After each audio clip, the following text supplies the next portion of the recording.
Olá, queridos, graça e paz da parte de Deus e do nosso Senhor Jesus Cristo para a tua vida. Estamos aqui gravando o nosso culto de hoje.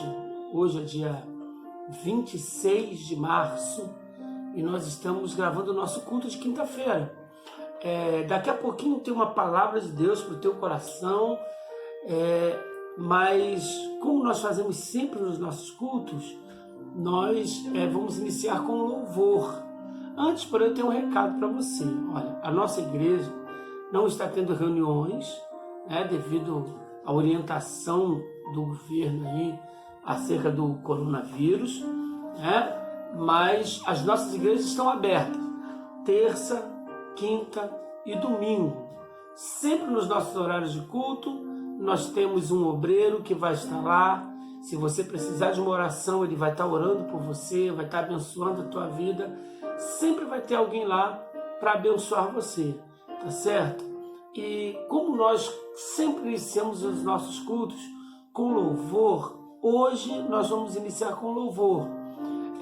Na terça-feira passada, o nosso obreiro, diácono Jefferson, junto com o Giovanni, estiveram lá na igreja atendendo a quem chegasse, O Jefferson esteve ali para abençoar a vida de quem chegasse e necessitasse de uma oração, e eles pegaram o violão e começaram a cantar.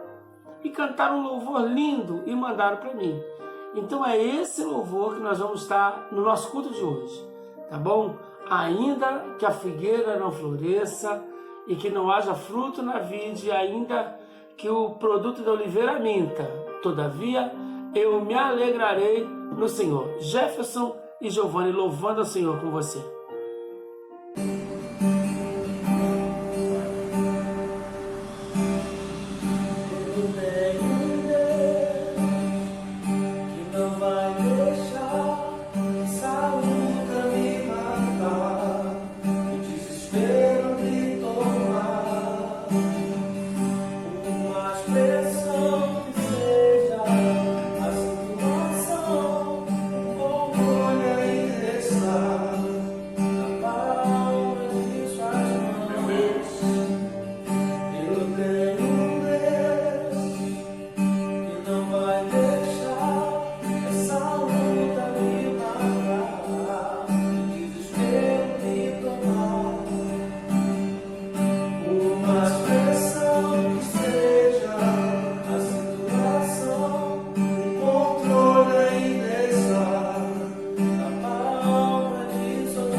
Você configurou.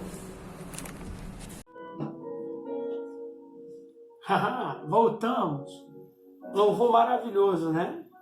Gostoso de ouvir essa confissão de Abacuque, né? Falando sobre a confiança do profeta em Deus.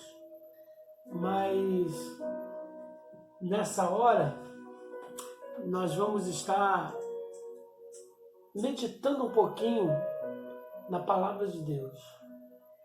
E eu gostaria que você abrisse a sua Bíblia, lesse comigo Mateus capítulo 16, o versículo de número 18.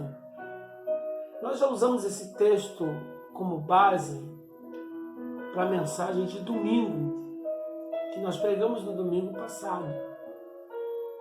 E queremos usar essa mensagem, esse texto, como base para a mensagem de hoje também, dando continuidade do que nós estávamos falando no domingo. Mateus 16, 18 vai dizer assim: também eu te digo, tu és Pedro, e sobre esta pedra edificarei a minha igreja, e as portas do inferno não prevalecerão contra ela. O contexto desse texto, Jesus está no 3º ano do seu ministério, e ele pergunta aos discípulos: o que dizem os filhos dos homens que eu sou? E os discípulos vão dizer: uns dizem que tu és Elias, que tu és Jeremias, que tu és um dos profetas. E aí Jesus pergunta: e vocês? Para vocês, quem eu sou? E os discípulos vão dizer: tu és... vão ficar em silêncio. E aí então Pedro vai dizer: tu és o Cristo, Filho do Deus vivo. E parece que a palavra de Pedro vem dele mesmo, mas Jesus em seguida vai dizer: Pedro, tu és um bem-aventurado, porque você foi revelado pelo Espírito, você recebeu uma revelação aí de quem eu sou. E tu és Pedro, e sobre esta pedra, e esta pedra que Jesus fala não é o próprio Pedro, mas sim a afirmação que Pedro faz. Ele diz: sobre esta pedra edificarei a minha igreja. Então a igreja, ela foi edificada sobre Cristo, sobre Jesus, o Cristo. Eu me lembro, eu ainda era adolescente, e ouvi pastor Antônio Lugon, que já descansa no Senhor, e ele dizia que Jesus na cruz estava edificando a igreja, e que no dia de Pentecoste foi uma espécie de inauguração da igreja. Então, Jesus na cruz, ele edificou a igreja. E a igreja que Jesus edificou na cruz, ela tem alguns princípios. E eu queria falar com você sobre os 3 princípios, as 3 bases da igreja. Sabemos que Jesus é a pedra principal. Mas quando eu digo de 3 bases, eu digo de 3 missões. Para onde que a igreja está direcionada? E a discussão de que igreja não é templo já foi vencida lá no domingo, na mensagem que nós pregamos domingo. Você já sabe que igreja é você e que igreja sou eu. Não é o templo. Então, a igreja ela tem 3 direções, 3 bases para ela. A primeira base da igreja, ou a primeira direção da igreja, a primeira missão da igreja é a adoração a Deus. Você foi chamado para ser igreja para adorar a Deus. A Bíblia vai relatar uma história, lá em João, no livro de João, do encontro de Jesus com a mulher samaritana. Muitas pessoas já conhecem essa história e Jesus se encontra, Jesus passa por Samaria. O texto vai dizer que era necessário que ele passasse em Samaria. E ele passa em Samaria e ele se assenta à margem do poço edificado, ou melhor, cavado por Jacó. Se a gente fosse falar sobre a história desse poço, a gente tinha aí muito material. Mas o poço de Jacó ali, em Samaria, aquele poço ali, Jesus se senta à margem do poço e vem uma mulher buscar água. E quando essa mulher vem buscar água no poço, Jesus pede a ela água. E ela vai dizer: mas vem cá, tu não é judeu? Judeus não se davam com samaritanos. Você não é judeu? Por que você pede água para mim, que sou mulher samaritana? E aí Jesus diz para ela: se você soubesse quem te pede água, você me pediria e eu lhe daria a beber da fonte da água da vida. E aí aquela mulher pensa em algo natural. Ela diz assim: então me dá essa água para eu nunca mais precisar voltar aqui nesse poço, parar de carregar esse cântaro pesado na cabeça. Me dá essa água para que eu não... E Jesus começa a conversar com aquela mulher. E aquela mulher chega à seguinte conclusão. Ela diz: mas olha, você é judeu. E judeu diz que tem que se adorar no Monte de Jerusalém. Mas nossos pais nos ensinaram que nós temos que adorar aqui no Monte Gerizim. E aí Jesus faz uma afirmação para essa mulher. A afirmação de Jesus é chegado o tempo em que os verdadeiros adoradores adorarão o Pai em espírito e em verdade, nem no monte e nem na cidade de Jerusalém, mas em espírito e em verdade. Então a igreja foi chamada para adorar. A igreja foi chamada para ser adoradora, independente da situação. Você foi chamado para louvar a Deus e para engrandecer a Deus. Então aproveita esse tempo e cante louvores ao Senhor. Se aplique na adoração a Deus, em engrandecer o nome de Deus, independente da situação. Existe alguém que, porque nós estamos num tempo de crise, ele quer abandonar a fé, ele quer largar a Deus, ele fica desesperado, ele perde o norte. Ei, não é tempo de você perder o norte, perder a direção da tua vida. É tempo de você permanecer firme, adorando a Deus. A Bíblia conta a história de Paulo e Silas na prisão, que eles estavam presos, amarrados, pés e mãos amarrados, mas a Bíblia diz que eles cantavam e oravam. Cantavam e oravam. Ei, não importa a situação, adore a Deus, aonde você estiver.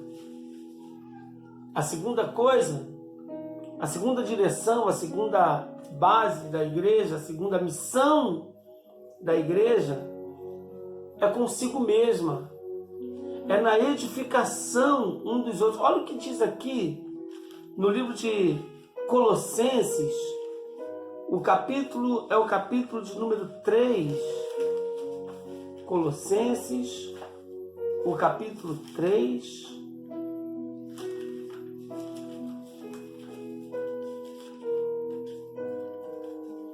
o versículo de número 16 e 17, diz assim: habite ricamente em vós a palavra de Cristo, instruí-vos e aconselhai-vos mutuamente em toda sabedoria, louvando a Deus com salmos, hinos e cânticos espirituais, com gratidão em vossos corações.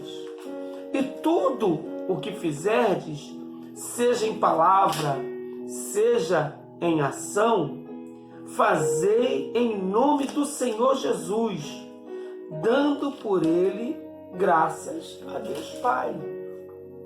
Olha, é função da igreja edificar o outro, consolar o outro, fortalecer o outro, dar ao outro um sentimento, uma sensação de que ele será abençoado, de que ele vai conseguir passar por todas as dificuldades que ele está passando. Nós estamos num tempo em que tantas pessoas têm mensagens tão terríveis,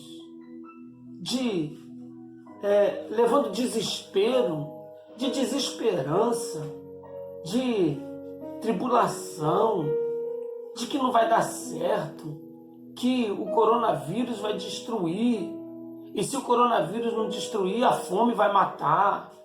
Ei, você é a igreja do Senhor. Você é sustentado pelo Deus Todo-Poderoso. É Ele quem guarda a tua vida. É Ele quem guarda a tua família.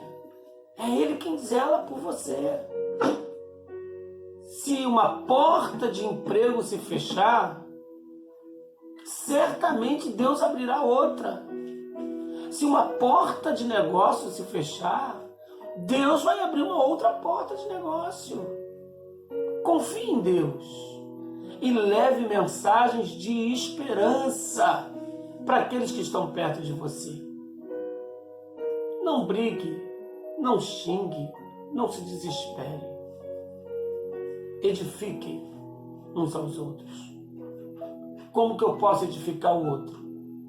Mandando um cântico para ele pela manhã, mandando uma mensagem de esperança para ele à tarde, orando por ele à noite,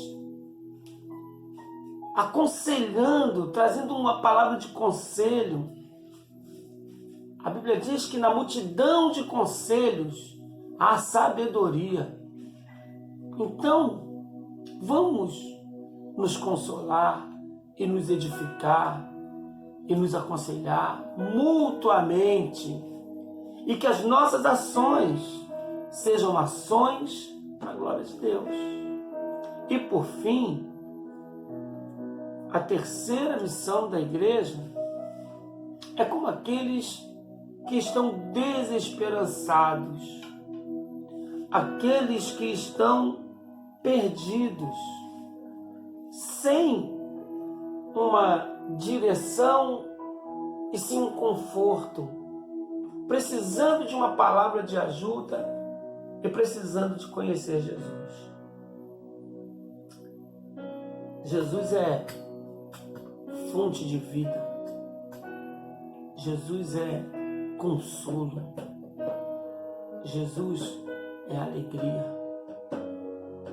Quando o profeta Isaías trouxe a mensagem profética do nascimento de Jesus, ele vai dizer: porque um menino nos nasceu, um filho se nos deu, e o principado está sobre os seus ombros, e o seu nome será Maravilhoso, Conselheiro, Deus Forte, Pai da Eternidade e Príncipe da Paz. Jesus é o Príncipe da Paz. Ele é um Deus forte. Ele é Pai da Eternidade. Ele é Conselheiro. Então vamos levar para o mundo essa boa nova. Vamos levar para as pessoas. Você que está me assistindo agora no YouTube, no Facebook, no WhatsApp. Jesus é um Deus forte. Jesus é o Príncipe da Paz. Jesus é conselheiro. Jesus é conforto para a tua alma. Jesus é boa nova para a tua vida. Jesus é o Deus Todo-Poderoso encarnado para abençoar você, para tirar você da situação que você está. Jesus é aquele que pode, aquele que a Bíblia diz no livro de Apocalipse que tem nas suas mãos a chave da morte e do inferno. Aquele que abre e ninguém fecha, que fecha e ninguém abre. Jesus de Nazaré, e o Senhor da igreja, aquele que está sobre a igreja, guardando a igreja. E se você quiser e se tornar a igreja também, Ele vai abençoar você. Que Deus te abençoe, que Deus te guarde, rica e abundantemente. Graça e paz.